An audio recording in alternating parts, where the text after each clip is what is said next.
Assalamualaikum warahmatullahi wabarakatuh. Di sini saya silaturahmi MPM 2014-4600162. Di sini saya perwakilan dari kelompok 6 akan menjelaskan hasil diskusi kami yang berjudul Sejarah Sumpah Pemuda. Yang saya akan bacakan yang pertama kali yaitu Zaman Pergerakan Nasional. Zaman pergerakan nasional, maksud dari kata pergerakan di sini meliputi segala macam aksi dengan menggunakan organisasi untuk menentang penjajahan dan mencapai kemerdekaan. Adanya organisasi ini, aksi tersebut tersusun rapi secara teratur dalam arti ada pemimpin, anggota dasar, dan tujuan yang ingin dicapai, seperti ekonomi, sosial, politik, dan budaya. Sumpah Pemuda pada tahun 1928 merupakan salah satu rangkaian peristiwa dalam periode pergerakan nasional politik estetis memunculkan kalangan terdidik. Sumpah Pemuda, suatu peristiwa sendiri, adalah titik balik aktivitas pergerakan nasional yang semakin keras menentang Belanda, salah satunya dengan menyatakan kesetiaan kepada tanah air Indonesia. Peristiwa ini juga melahirkan kalangan-kalangan tokoh-tokoh baru yang berperan penting dalam menyelenggarakan negara Indonesia. Ciri-ciri pergerakan nasional. 1. Pergerakan lebih bersifat kebangsaan atau nasionalis. 2. Pergerakan memakai sistem organisasi yang lebih teratur dan tidak hanya terpusat pada pemimpin. 3. Pergerakan dilakukan oleh kalangan terdidik atau kalangan pelajar yang memiliki pandangan jauh di depan dalam bentuk pendidik ekonomi dan politik. Assalamualaikum warahmatullahi wabarakatuh. Saya Suci Irsya Pratiwi. Saya akan menjelaskan tentang timeline pergerakan nasional. Yang pertama ada Budi Utomo. Didirikan pada tanggal 20 Mei tahun 1908 untuk mengembangkan pendidikan dan kebudayaan serta melakukan usaha peningkatan perekonomian. Lalu ada Serikat Islam. Didirikan tahun 1905 yang awal mulanya bernama Serikat Dagang Islam. Lalu berganti lagi menjadi Serikat Islam pada tanggal 10 September 1912 untuk memajukan perdagangan, pengajaran, dan memperbaiki pendapat keilmuan tentang Islam. Lalu ada Muhammadiyah yang didirikan pada tanggal 18 November 1912, yaitu untuk keagamaan, pendidikan, dan sosial yang didirikan oleh Kiai Haji Ahmad Dahlan. Lalu ada Indische Partij, didirikan pada tanggal 25 Desember 1912 di Bandung oleh Dr. Ernest van Coys Egwin Douwes-Dekker. Lalu ada Dr. Cipto Mangunkusumo dan Suwardi Suryodiningrat yang bertujuan membangun rasa cinta terhadap hati orang Hindia terhadap bangsa dan tanah airnya. Lalu ada Partai Komunis Indonesia, didirikan tahun 1920 untuk menggeser dasar negara Indonesia, Pancasila dengan komunisme. Lalu ada Indische Vereniging atau Perhimpunan Hindia, didirikan tahun 1908 untuk mengadakan pesta dansa dan pidato. Lalu ada NU, didirikan 31 Januari 1926 untuk keagamaan, pendidikan, sosial, dan ekonomi. Lalu ada PNI atau Partai Nasional yang bertujuan untuk mencapai Indonesia merdeka dan menjalankan politik pemerintahan non-koperasi terhadap pemerintahan Belanda. Selanjutnya saya akan menjelaskan tentang Kongres Pemuda. Kongres Pemuda adalah kongres nasional yang pernah diadakan 2 kali di Jakarta atau Batavia. Kongres ini dibagi menjadi 2, yaitu Kongres Pemuda 1 yang dihadiri pada tanggal 30 April sampai 2 Mei 1926. Kongres Pemuda yang pertama ini dilaksanakan di Batavia atau Jakarta. Nah, Kongres Pemuda 1 ini diketuai oleh Muhammad Tabrani.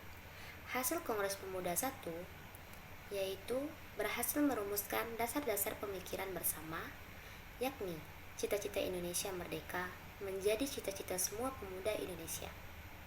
Semua perkumpulan pemuda berdaya upaya menggalang persatuan organisasi pemuda dalam suatu wadah. Hasil kesepakatan ini mampu meningkatkan kemajuan yang mendukung arti pentingnya kesatuan dan persatuan antar mereka.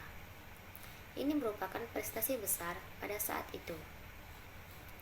Kongres Pemuda kedua dihadiri tanggal 27 sampai 28 Oktober 1928.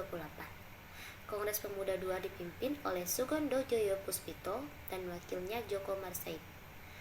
Adapun tujuan Kongres Pemuda ini yang kemudian dikenal dengan tujuan Sumpah Pemuda sebagai berikut. 1. Melahirkan cita-cita semua perkumpulan pemuda-pemuda Indonesia. Yang kedua, membicarakan beberapa masalah pergerakan pemuda Indonesia. Yang ketiga, memperkuat kesadaran kebangsaan Indonesia dan memperteguh persatuan Indonesia. Perkenalkan, nama saya Arif Nasir Khatib. Di sini saya akan membacakan isi Sumpah Pemuda. Sumpah Pemuda. Kami, putra dan putri Indonesia, mengaku bertumpah darah yang satu, tanah Indonesia. Kami, putra dan putri Indonesia, mengaku berbangsa yang satu, bangsa Indonesia. Kami, putra dan putri Indonesia, menjunjung bahasa persatuan, bahasa Indonesia. Sekian dari saya. Wassalamualaikum warahmatullahi wabarakatuh. Assalamualaikum warahmatullahi wabarakatuh. Saya Syafriana. Di sini saya akan membacakan tentang makna Sumpah Pemuda. Makna Sumpah Pemuda bagi bangsa Indonesia yaitu menyatukan perjuangan bangsa Indonesia. Perjuangan para pemuda dalam mendapatkan kemerdekaan sangat besar. Kala itu, pemuda dan pemudi tokoh Sumpah Pemuda telah mengorbankan waktu, tenaga, pikiran moral, bahkan harta benda demi menyatukan bangsa Indonesia. Tanpa makna Sumpah Pemuda serta perjuangan pemuda dan pemudi kala itu, mungkin saja Indonesia tidak mencapai kesatuan untuk melawan penjajah negeri. Pemuda-pemudi terbukti berhasil menyatukan keutuhan Indonesia. Terima kasih. Saya Anti Anissa Fastabikul Laili Qadri, NPM 20144600180, ingin sedikit menjelaskan tentang implementasi semangat Sumpah Pemuda dalam kehidupan sehari-hari. Beberapa di antaranya adalah 1. Di lingkungan keluarga. Di lingkungan keluarga ini merupakan awal dari perkembangan dan pertumbuhan seseorang.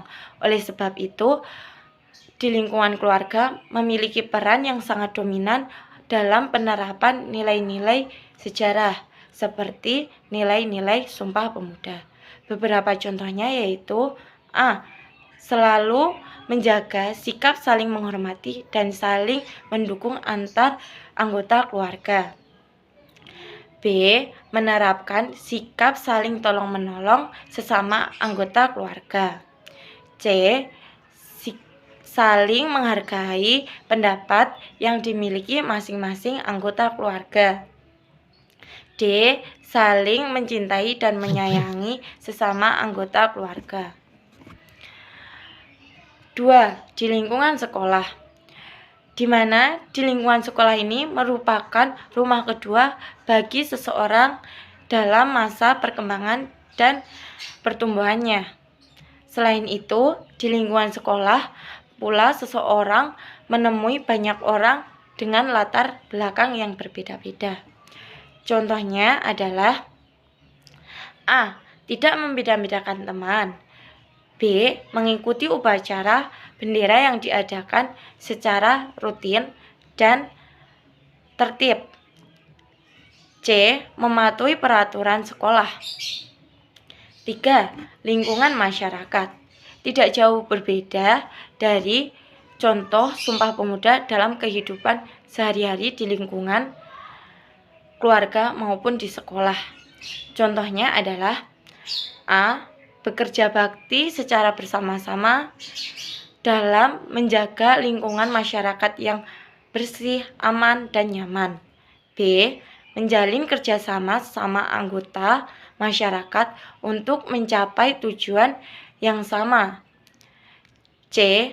Menghargai dan menghormati satu sama lain sebagai anggota masyarakat. yang sama walaupun berasal dari latar belakang yang berbeda-beda. Sekian presentasi dari kelompok kami. Bila ada kekurangan, mohon dimaafkan. Wassalamualaikum warahmatullahi wabarakatuh.